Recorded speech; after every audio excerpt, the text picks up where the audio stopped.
اور اپنی بیویوں کو بھی نہیں ستائیں گے.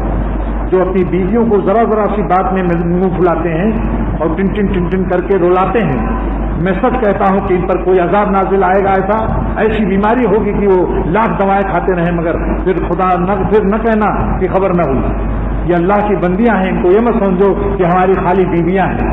کسی کی بیٹیاں تو ہیں، لیکن چلو تم کو بیٹیوں کے ماں باپ پر رحم نہیں آتا تو اللہ تعالیٰ کے ساتھ تو معاملہ صحیح کرو کہ خدا تعالیٰ کی بندیاں ہیں، اللہ نے پیدا کیا ہے ان کو، ان کا دل دکھانا اللہ تعالیٰ کے غضب کو خریدنا ہے. بڑے ترم خاں بنے ہوئے ہو، اگر تمہارے ساتھ کوئی یہی معاملہ کرے، تم لڑکی ہوتی اور تمہارا شوہر ایسی تمہیں ستاتا، تب پتہ چلتا.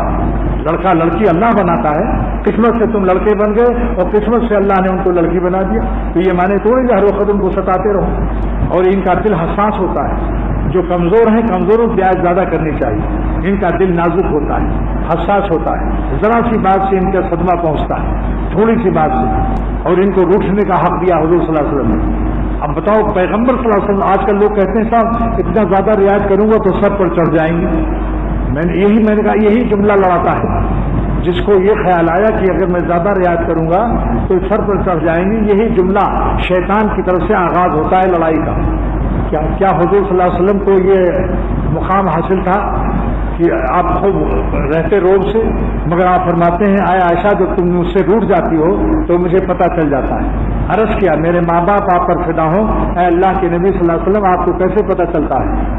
فرمایا کہ جب تو ہم سے روٹ جاتی ہے تو کہتی ہے ورب ابراہیم، ابراہیم کے رب کی قسم، میرا نام بھی نہیں لیتی اس زمانے میں. اور جب خوش رہتی ہے تو کہتی ہے ورب محمد، محمد صلی اللہ علیہ وسلم کے رب کی قسم. بیویوں کے ناز و نخرے اٹھانا بھی سنت ہے. بیویوں کے ناز و نخرے اٹھانا بھی سنت ہے. ان کو کہتے ہیں اگر وہ منہ پھلائے ہیں ان کو خوش کر لو، ان کے منہ میں گلاب جامن ڈال دو، یا سبو یا قدوس یا غفور یا حدود پڑھ کے دم کرو. یہ نہیں کہ منہ پھولا ہے تو ایک مکہ مارا، کہا مجھے منہ پھلانا، تم کو منہ پھلانا آتا ہے، مجھ کو منہ پچکانا بھی آتا ہے. ظالم کہیں کا نالائق بے قدر.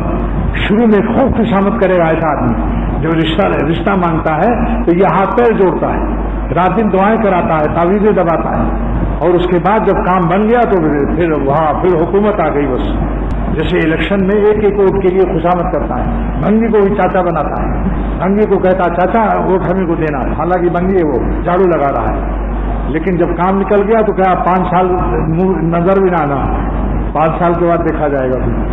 کیا ہے دوستو، ذرا انسان بنو، انسان بنو. حضور صلی اللہ علیہ وسلم نے تعجب فرمایا کہ تعجب ہے کہ جو بیویوں کی محبت کرتا ہے اور پھر دن میں اس کو رات میں محبت کرتا ہے اور دن میں تماچے مارتا ہے، ایسے گدھوں پر کس قدر افسوس فرمایا حضور صلی اللہ علیہ وسلم. آج دنیا اسی لیے تباہ ہے، چین نہیں ہے کسی کو.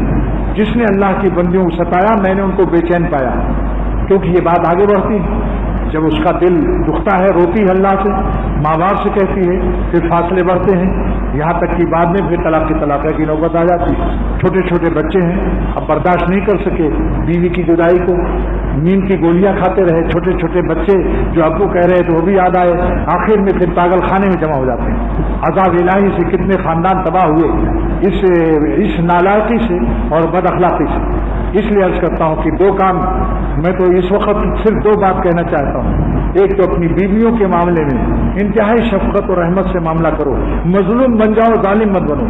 مظلوم بن جاؤ، اگر تمہیں ستا دیا تم مسکرا کے ٹال دو. تم قوی ہو، قوی کو ضعیف پر انتقام نہیں لینا چاہیے.